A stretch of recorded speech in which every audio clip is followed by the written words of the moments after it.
It is the August 5th, 6th, I don't know, one of these days. They all kind of Schrodinger's date. Yeah. And we've got a great podcast for you. We have got Cliff Avrill and our very own Solomon Wilcots, and we're going to talk pass rush versus coverage. It's a great conversation. That's all we've got. So let's rock. Eric, this conversation that we're about to have is one that we have had together all the time, and I'm just really glad that now we've got someone else besides the two of us yammering back and forth. I said this last podcast, but I feel like having a conversation where somebody else is there to keep us honest is about as good as it gets. Mm-hmm. And Cliff and Solomon were amazing, and I really like, sort of the give and take. I like the fact that, they both acknowledge both sides and sort of, and this question where is like, what's more important? We know that the answer is neither one's the most important and the other one's nothing. Yep. Where do we stand on this? It's just going to be fun. It's a great conversation. Before we jump into that, there have been some other good conversations we've had. You should check out the other podcasts if you have not. We had Mina Kimes on earlier this week. We talked a little bit about pass rush and coverage there and the diversity in coverage. That was a really interesting conversation. You should go check that out. And then we've talked to a bunch of other people over the course of the summer. So we hope that you've enjoyed it. We'll try and get a few more in as we get ready for the season, which, by the way, I want to check in. Where's the optimism meter at?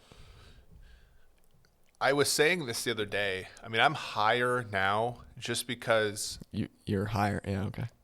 Baseball. Munchies or? Well, look, when's the last thing you've heard about baseball, George?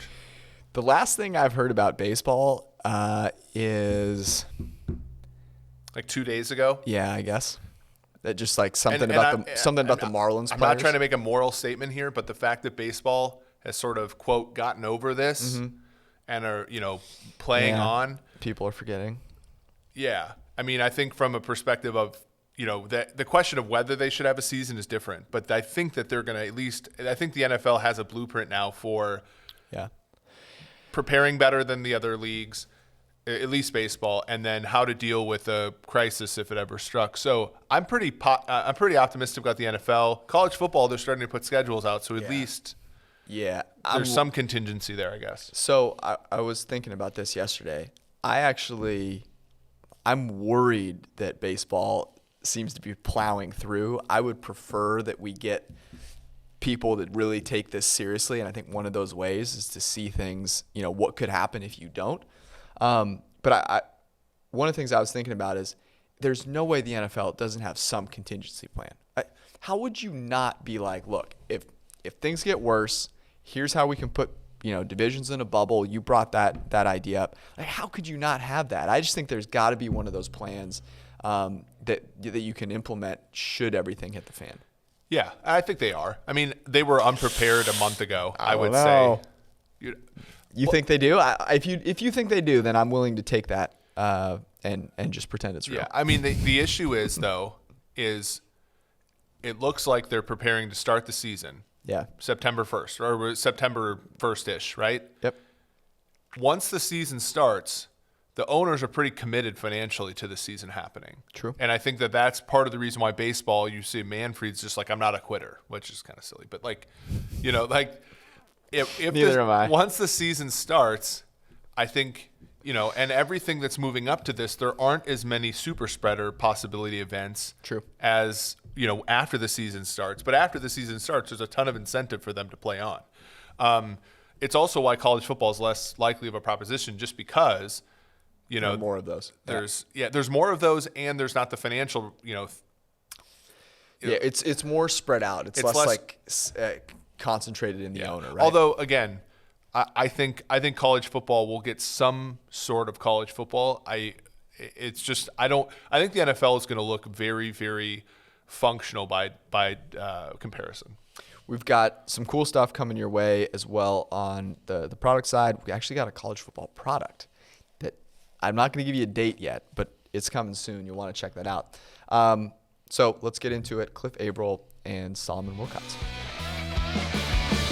All right, this has been a long time coming, and this is going to be a lot of fun. You've heard me and Eric debate pass rush versus coverage. Solly's been a part of these conversations a little bit, but he's biased because he played on the coverage side of things. And we now have all groups in the same place because Cliff Avrill, from a very sunny location, I can see here, is joining us. Seahawks pass rusher extraordinaire, obviously started with Detroit, but you know him because he was a part of that dynamic Seahawks defense. Honestly, I would say, Cliff, maybe you'll disagree with me here, but I think you'll agree, that pass rush was an undervalued part of how good that defense was. Yeah, I mean, somebody recognizes it. Somebody recognizes it. Yes, it was very undervalued. Very undervalued. Well, not from the players, but the media and the notoriety and different things like that. Yeah, I think it was definitely underrated in a sense. People forget that you played in Detroit and were good before you got to Seattle. And people also forget that Michael Bennett, who you played with, played in Tampa Bay and was wearing was good. Yeah, 72 or some weird number, and then goes to Seattle, and you guys both signed same year in 2013, and changed the complexion of that entire team, even though they had hit on a bunch of secondary players early, and Richard Sherman, Cam Chancellor, Earl Thomas. It kind of, you guys did take it over the top in 2013. And you came in right away. It was like 65 pressures right away. It's that pretty good bargain that they got. Cliff, would you talk about why it was such an important part of that defense? Because the Legion of Boom is, everyone immediately thinks of the coverage guys, but what did the pass rush do for that defense? Well, honestly, Legion Boom was one of the reasons I went to Seattle. Yeah. Any DB, any great DB will tell you that they're only as good as their front four, right? And I will say, as a pass rusher, you're only as good as the guys on the back end as well. So it goes hand in hand. But as far as for, what we were able to do in Seattle in the pass rush, we joke around in the locker room all the time. When I'm talking to Sherm and Cam Chancellor and all those guys, like, hey, you guys were pretty good, but until the big three got here, which is the D-line, which was myself, Michael Bennett, and Tony McDaniels, you guys were good, but you weren't great, right? And that's kind of the joke in the locker room and whatnot. And they understand where we're coming from when we talk about that. We both depended on each other to be successful, and we did kind of take them over the top as far as for being able to apply pressure, getting sacks, and different things like that, and being able to put our footprint on games as well. Because you guys didn't blitz a lot, right? It was a lot of just we didn't have to. Yeah. We didn't have to. You talk about myself, Bruce Irvin, Chris Clemens at the time, Michael Bennett, the list is long, Frank Clark, all these guys. We didn't have to blitz. You knew what we were going to do when we lined up, and it was one of those things like, hey, you just got to deal with it. When you're playing, when you're rushing the passer, how valuable is it to have a guy like Sherman where a quarterback has to pat the ball at least once or twice, and the quick game isn't so accessible, right? And you have, I can imagine in a game where you're playing somebody like Drew Brees or Tom Brady or something, when they can consistently get rid of the ball in 2.5 seconds, that it's got to be frustrating for a defensive lineman. And one of the things that we were thinking about in that, as you said, the relationship between coverage and pass rush, how nice is it to have a coverage team that can't be beat in 2.5 seconds or less? Exactly. That was the thing, right? You look at Tom Brady when we played him, Aaron Rodgers, Drew Brees. I mean, the list is long as far as for throwing their timing off. Everything is timing with these guys. You talk about Tom Brady, everything is timing with them, right? So in order for your pass rush to be able to get there, you have to throw their timing off a little bit from your DBs, jamming them up and different things like that, understanding their routes as well. And also on my end, understanding that I don't have that much time as well to get there. So again, everything is timing, understanding that I know Sherm and whoever else is on the other side, whether it be Brandon Brown or Maxwell, whoever is on the other side, they're going to give us that split second to get after the quarterback. But now, look, we got to get there in that split second or it gets bad for those guys as well. So, again, timing was key. Well, and Solomon, when you were playing DB, like how frustrating was it when the players in front of you couldn't get home? Like having to cover when you think you only have to cover for a certain amount of time, and for whatever reason a blitz doesn't get home or the defensive ends can't get rushed up the field, and you're thinking, okay, the timer's going off, it's 2.5 seconds, 3 seconds, 3.5 seconds. How much harder does it get for you? You mean like in Super Bowl 23 when Joe Montana went 90 yards for a game-winning drive and we couldn't get any pressure on them? And yeah, you're at their mercy because I think to Cliff's point, coverage, we can't hold up all day. We tend to win early in the phase of the play. And then the pass rush, they tend to win in the later phase of the play. So that's really how the two are integrated to work very well together. The secondary has to win immediately after the ball is snapped. And then coverage has to get home the deeper we go into the phase of the play. If the quarterback's going to hold on to the ball, then pass rush really has to get there. If pass rush doesn't get there late, secondary's got no shot, and the defense has got no shot. And so, on the back end, we get very frustrated. And that's why as we started to see mobile quarterbacks coming into the league, guys who could run but could also shred you. Guys like John Elway was that way. Steve Young was that way. And obviously the Mike Vicks come to mind. But they could break you down, buy more time. Guys like Cliff Avrill, Cam Newton's just as fast as he is, right? These guys start running around, they buy time. And now you're really in a state of flux when it comes to pressure and the back end and coverage.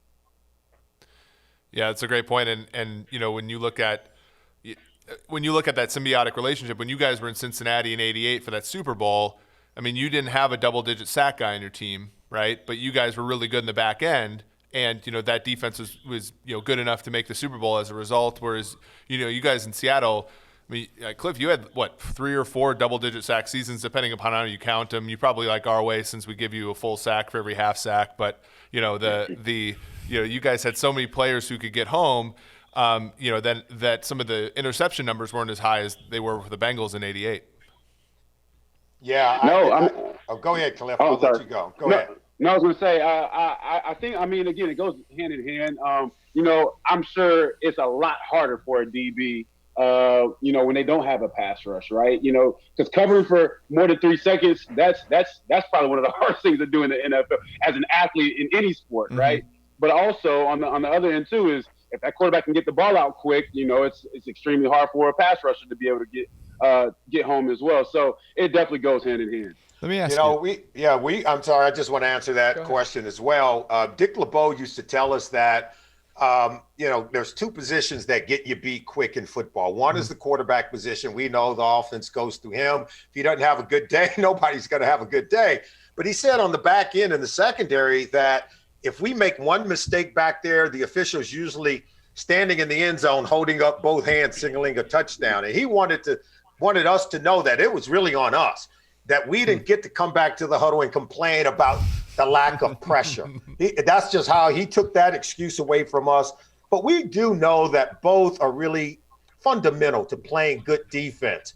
Yes, and I think, George, you said earlier, I am a little bit biased because we were taught to put it all on us. We know that sometimes, if you look back at the Super Bowl with the 49ers and the Chiefs, the 49ers were bringing the heat. They got to Mahomes.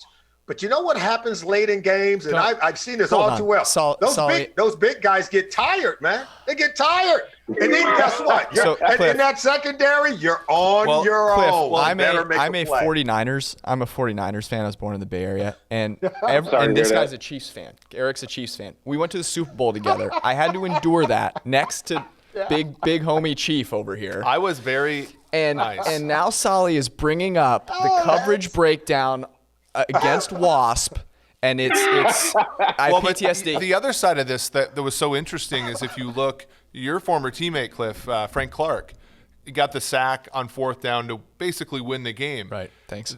That sack, the pressure was in 3.5 seconds. Garoppolo had the ball 3.5 seconds before he was even pressured, and the Chiefs brought 6 or 7 players. And they just covered on the back end. And then Clark gets a sack, and he's, I think, rightfully praised, obviously, for that. He didn't give up. And we watch the broadcast, and we just see the mayhem on the quarterback, and we don't see the coverage. And then there are other plays where, I'm thinking of the 2018 AFC Championship game. The Chiefs come in, Justin Houston, Dee Ford, Chris Jones, all great sack players. And the whole game, the narrative is, gosh, they can't get to Brady. Well, then you go and look at the statistics, and it's he's throwing the ball in 2.17 seconds, and that gives you guys no shot because they can't win. They can't win early in the down, and the coverage couldn't hold up on the back end for the Chiefs in that game. So when that coverage breaks down, just like in the Super Bowl, it took one play. Emmanuel Mosley on a 3rd and 15 play. Look, Nick Bosa is bringing it. All those guys up front were bringing it. Yeah. But you got one guy fall asleep on the back end. That's how it all unfolds. And that pressure really did affect Mahomes. It was the worst game he's ever played until the fourth quarter. Like, the pressure certainly impacted him. He threw 2 interceptions in the second half. You know, that offense wasn't scoring. And as you said, the pressure's got to be constant, which puts a lot of pressure on guys like Cliff, that do every single down. But then the coverage, it's more of like, pressure is more of a winning thing. Coverage is more of like a don't lose thing. And the one time you lose, it kills you. No question. It definitely does. Now, what I will say as far as for coverage, DBs are definitely needed, and we need them for the pass rush. But you can eliminate one DB out of, okay, you know what? We're not throwing it towards Sherm, right? We're not throwing it that way. We're going to play the other side of the field. We get the quick games going over there. But as a pass rusher, there's really none of that. Yes, we rotate, so we don't really get tired like you're saying a little bit. We rotate. You better rotate. You better rotate. So we're fresh on second down, second and long, third and long. We're fresh. We're good to go there. So you don't got to worry about that. But what I will say is the pressure has to be consistent, right? If a quarterback has more than 3 seconds my goal was to get to the quarterback in 2.5, 2.6, right? Because the Tom Brady's of the world, they're getting it out in 2-1, 2-2, and it's that precise, right? And understanding that. But if you don't have a DB that's throwing that timing off a little bit for you, you'll never get there. But like you just said again, if your pass rush is subpar and quarterback's got 3-4 seconds, Mahomes gets 3.5 seconds to throw the rock or whoever, they're going to torch you day in and day out, and that's just how it is. Yeah, I will say this. I want to add, I think there's 3 ways that you can negate pass rush. And offenses try to do this all the time. Quick passing game, right? You get the ball out quick. Last I checked, you can't hit the quarterback if he's not holding on to the ball. So you get rid of it quick. It negates pass rush. Ability to move the pocket. And that's something that Mahomes did late in the game. He got it out quick. They start moving the pocket. It negates pass rush. Play action, max protection. Oh, man. Defensive linemen get frustrated with that because they know they're not getting home. And so I think those are 3 ways. And then at the end of the day, the secondary is kind of left on an island in all those scenarios, and they have to hold up. They don't get to make excuses. Well, coach, they did this, and coach, they did that. And to that point, Cliff, I can tell you right now, they were never rotating us in the secondary, man. Y'all are 150 pounds. You don't have to rotate. All right? We 260, 270. We got to rotate, baby. We're like greyhounds, man. We're like greyhounds. We got to run. One of the things that you left out of that list, Solomon, which I think also speaks to why you guys in Seattle were so good, is if you get a lead. Once you have a lead, then the play action pass doesn't, there's not you guys don't have to care as much about the run. And then, you can't nickel and dime your way up the field when you're down by 14 points. You need to take chances. And all you guys want, Cliff, is a 7-step drop out of the quarterback every once in a while, right? And that's going to be more likely to happen, now that you guys got Russ and obviously Marshawn, and then offensive line was a lot better back then than it is now. And then Doug Baldwin and all the Sidney Rice eventually was on the team. And that was a huge deal as well. And, you get a lead, and all these things can work even more symbiotically. Let me ask you this, Cliff, because you brought up something, Solly, that I love to talk about. And I would make this statement. I'm curious if you agree, Cliff. Teams do not run enough play action. Oh, well, I think you have to have a running game in order for that play action to be effective. You do? What I mean? Okay. If you're not running the ball really well, I don't care about your play action. Interesting. Okay, that's why I brought this up.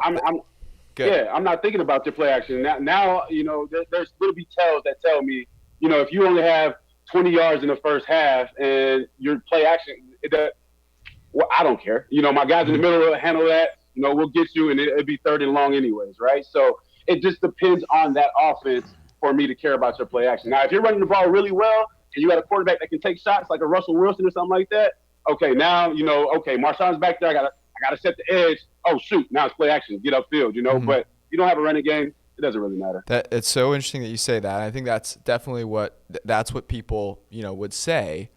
And one of the interesting things that, in looking at the data, whether you are running more or more effectively, play action is still successful. Now, and just looking at, say, the first half of the game. So does it take if I come out and the first play of the game is play action, I mean, it's gonna slow you down a little bit, right?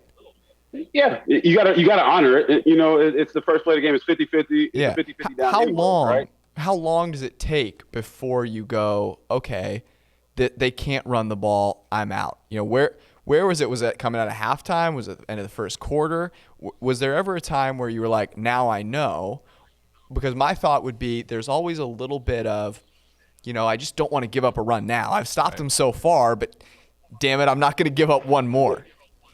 It also is based off of your film study too, right? There's a lot of tells that come with that, a lot of indicators that will come with that as well, right? So if it's second and long, and all week long I've been seeing that this is a play action down for you guys, I'm not honoring your play action. I'm getting upfield, right? Now, your guys in the middle, they have to play it normal. They have to play it just in case they do run it down the middle.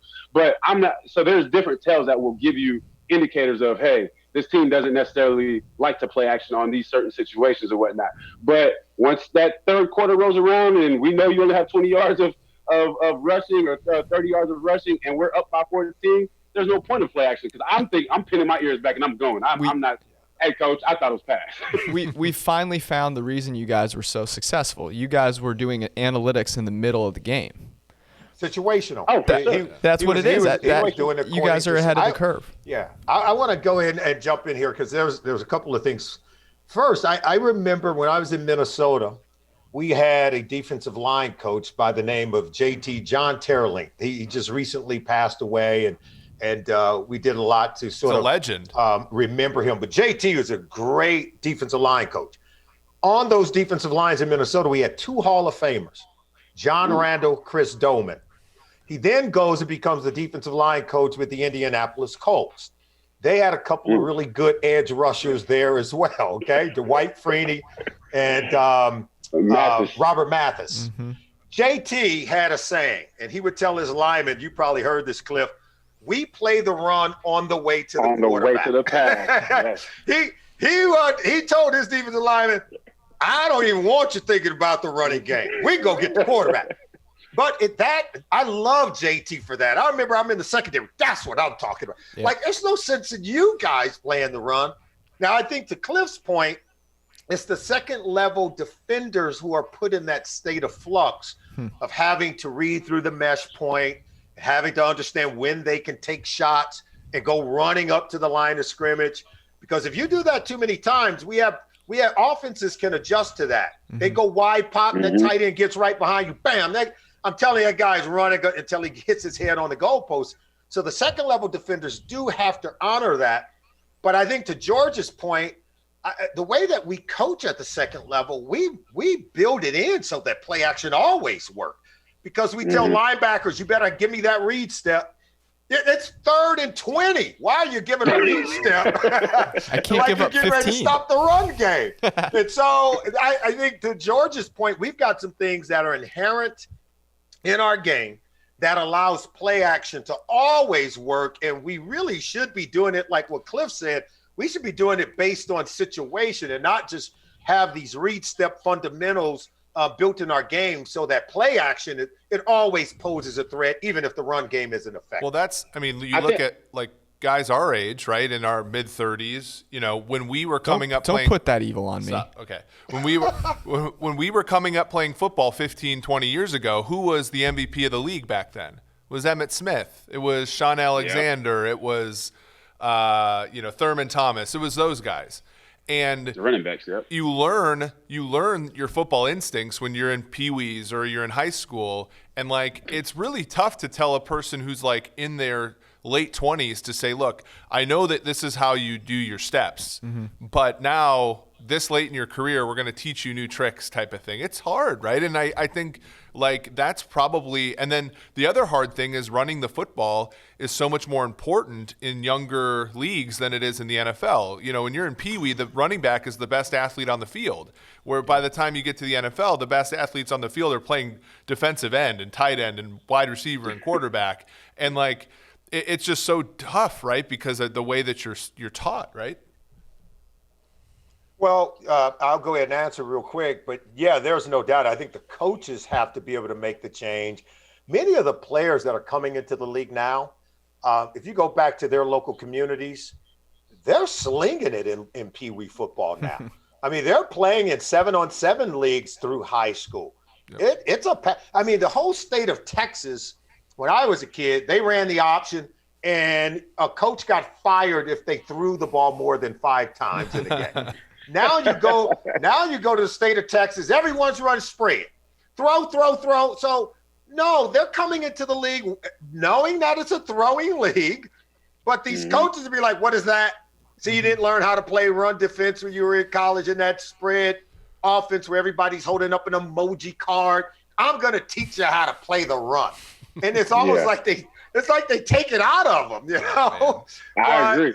That's kind of where we're at, Cliff. No, I agree. I think it's more of teaching guys how to play the run now. You know, I mean, because you watch college, everything in college is we want to put those crazy yards, or we want quarterbacks to have 500 yards of passing, and then you get into the NFL, it's like, oh, they run the ball here. You know? That's right. But it's an adjustment for a lot of people. It's not just the linebackers, not just the D linemen. It's an adjustment for the O linemen as well. Like O linemen have gotten. They've gotten a little softer. They got a little softer because they're not used to that smash mouth power ball, you know, getting downhill or any of that stuff. So that's changed up a little bit as well. So there's a lot of adjusting for a lot of people once they get to the NFL, as far as for adjusting for the adjusting for the run game more so than the pass. How it used to be was you had to adjust for the passing game. That's right. You don't have to mince words there, Cliff. The data, I think, also suggests that linemen on the offensive side of the ball are winning at rates that are decreasing every year. So, and that might just be because of guys like you. But I don't know. It might just be because the guys like you are so much more athletic now. But that is true. I'd like to say that too. I'd like to say we're more athletic as well. Although I will say this, in looking at where offensive linemen are going physically, there are some guys, like I just talked to Brandon Brooks yesterday, and I was looking at like his Instagram beforehand to kind of get a sense of what he's been up to. And I thought I was on Aaron Donald's Instagram because he had a picture. This dude has an 8-pack. He's an offensive guard. Tyron Smith has no body fat. I was like, dude, what are you doing? Like, are you what's going on here? And he's like, no, I'm trying to take care of myself. I'm trying to get more athletic because it's a league now where these defensive tackles. I mean, Aaron Donald was playing defensive tackle, and he's one of the most athletic guys on every football field he steps on. So, maybe they just have taken they're needing to take that next step to catch up. Well, and you guys in Seattle, I mean, you were a left defensive end for a lot of time, and like back in the day, like those guys used to be, like Ken Clark back in your day, Solomon, like guys like that were run stuffers. They weren't pass rushers the way that, and now these teams come out and they take Michael Bennett, who's a defensive end, and play him over in the 3 technique. And it's like, does a guard really have a chance if he's not doing what Brandon Brooks is doing? And because back in the day, like your right defensive end was your pass rusher, and then every other guy was there to stop the run. And the Vikings were an outlier because John Randall was 260 playing like 3 tech. But every other team, it was sort of like you got to stop the Lawrence Taylor, right? The Chris Dolman. But like you guys came at him with at least 3 or 4 guys who had defensive end like athleticism, and that's just really tough to And you guys were ahead of the curve, and now you see linemen sort of coming back and saying, well, we need to be more athletic. Just because we need to be able to, pass protect against, there's so many good 3 techs in the league, for example. True.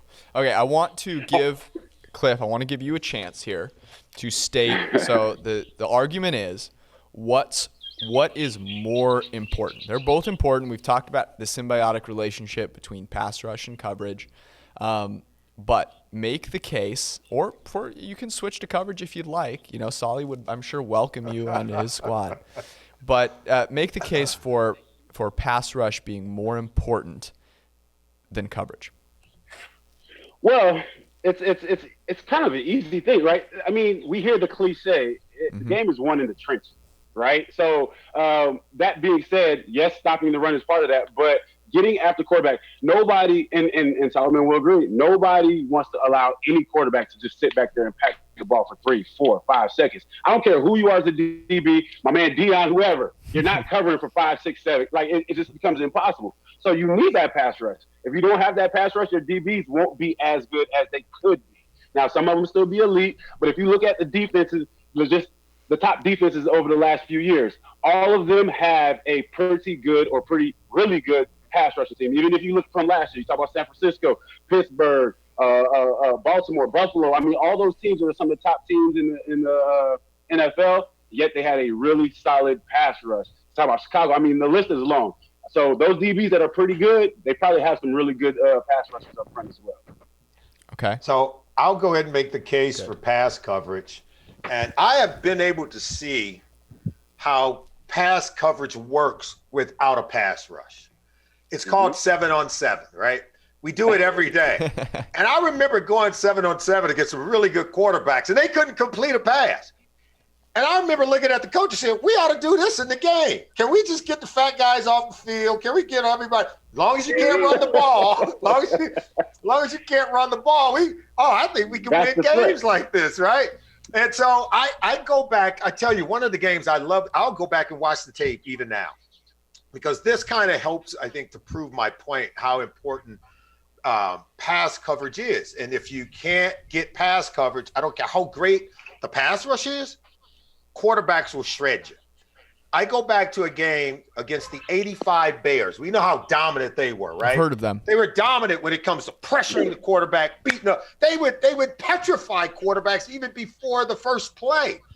But there was a Monday night game, and it was the only game the Bears lost that year. It was in a Monday night game against a quarterback by the name of Dan Marino. You may have heard of him. Yes, heard of him as well. I can tell you right now, Richard Dent, Mike Singletary, they're still trying to get a hand on Marino. Because what Marino said is, look, I'm not holding this ball all night. I'm cutting it loose. And he had quick receivers who could get separation immediately. Guys like Mark Clayton, Mark Duper, Nat Moore. They won the game going away. They shredded the great 85 Bears defense for 3 touchdowns. He averaged about 20 yards per reception, per completion. Go check the numbers. He shredded them.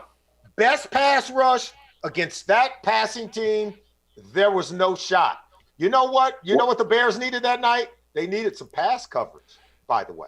Here's an interesting thing about. Let me have a rebuttal. You can have a rebuttal. Of course. Since we're storytelling, the Seahawks. I don't want to say we were like the 85 Bears, but our defense was pretty doggone good too, right? Same. The year before, the same defense was really doggone good. But when they added those doggone pass rushers, it took them to the Super Bowl. Mm-hmm. So if we're looking at it from which one is needed more than the other, I think I would still – I mean, we're both going to be biased, right? We're going to go by the position we played.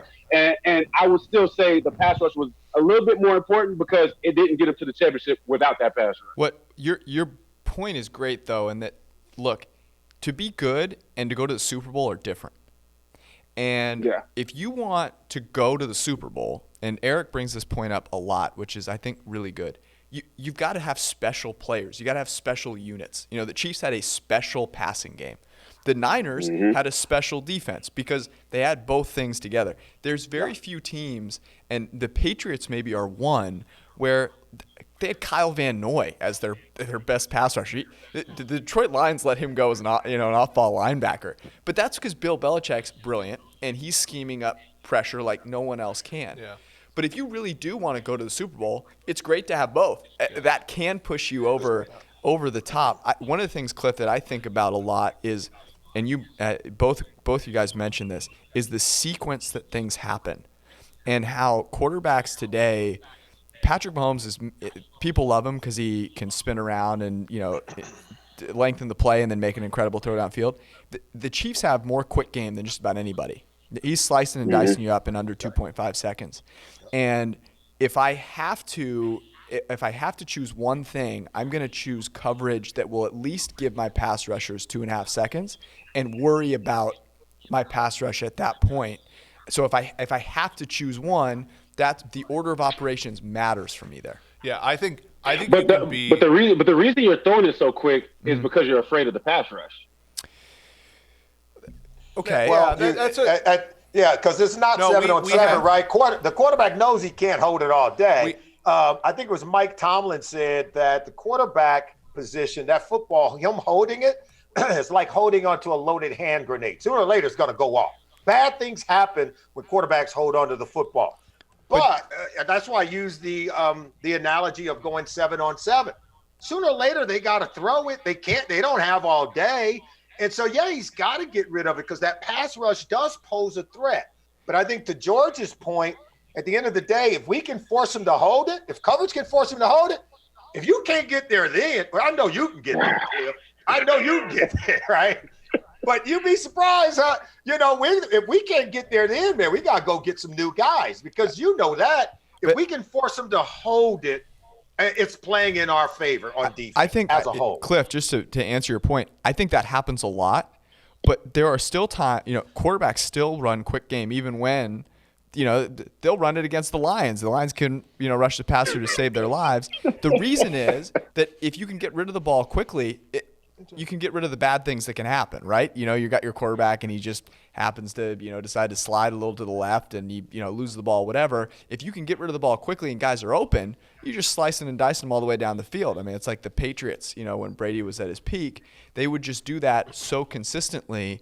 And if you are bad enough in coverage to let that happen, who wouldn't do that? The last pre-Cliff Avrill Seahawks game in the Georgia Dome, the old Georgia Dome, the Atlanta Falcons beat the Seahawks 30-28.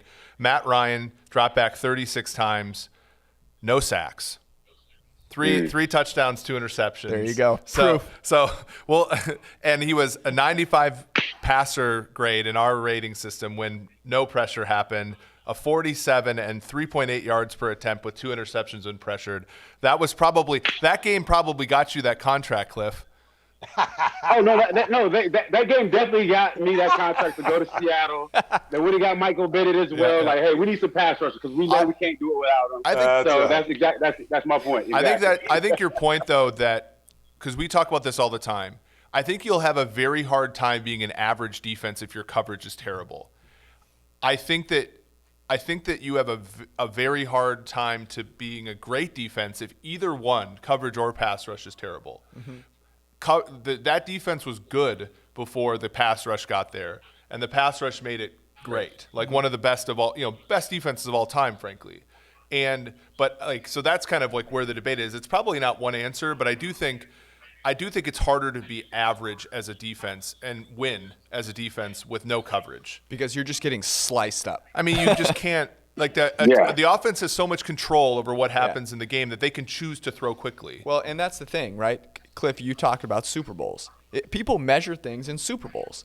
And mathematically, which is, our day jobs, you look at all the seasons, right? And you think about how many wins a team has, even if they didn't make it to the Super Bowl. But everyone has forgotten about those teams. We only remember the ones that actually go on and win. And so looking at it through both lenses is important because, winning games is nice, but winning Super Bowls is what actually matters. This has been 1,000%. This has been an absolute blast. I do have a couple quick hitter questions for you, though. I will offer you a chance to come out to Cincinnati and visit us if you invite us out to Hawaii to record a podcast with you. Let's do it. I think that's an even exchange of some sort. We have great fried chicken here. Solly will invite us over to the house and cook us up some good stuff. Who's the pass rusher right now that you enjoy watching the most? Man, I love watching just pass rushers in general, but my favorite right now would have to go with Von Miller. I've been a big fan of his even when I was playing. I mean, just consistent, which is the hardest thing to do in the NFL, is be consistent. Cam Jordan down there with the Saints, beast. I don't think he gets enough credit. And then Chandler Jones, man, that's the biggest sleeper in the NFL to me. Yeah. He's the biggest sleeper in the NFL. He's an unorthodox type of pass rusher, but he gets after him, man. He's consistent. So those three would probably be my top three. And then Khalil Mack, of course. Yeah, what's the surprising thing? Because I agree with you with Chandler Jones. And Bill Belichick, we sort of praise him for all of his genius. He decided not to pay the pass rusher or Trey Flowers and to pay the cover corner and Stephon Gilmore, who, by the way, was MVP on defense side of the ball last year. So I know I'm still making my point here. We're gonna look, Solly, save some ammunition for the Hawaii trip, okay? Yeah, we're still trying to seal the trip a little bit.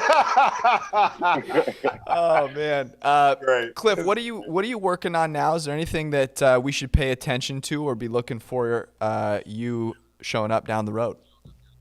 Well, speaking of pass rushing, I have a pass rush academy that I've kind of grown over this last couple of years since I've retired. This year, I've had a wide range of guys from the Seahawks. I pretty much had the entire Seahawks D-line, Bobby Wagner, a few guys that come through and rush with me.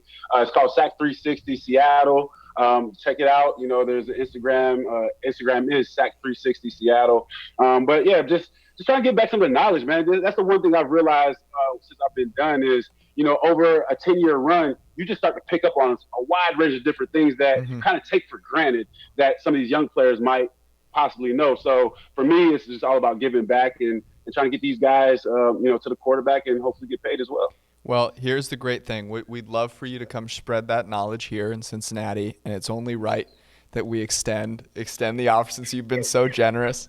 So our doors are open. We would love to have you here. Come hang out and show you a good time. But man, this was awesome. Yeah. This was a lot of fun. We'll have to do it again. That was a lot of fun. I have never talked to Cliff Avrill before. He's fantastic. He had a ton of energy, a lot of good things to say. He was concise.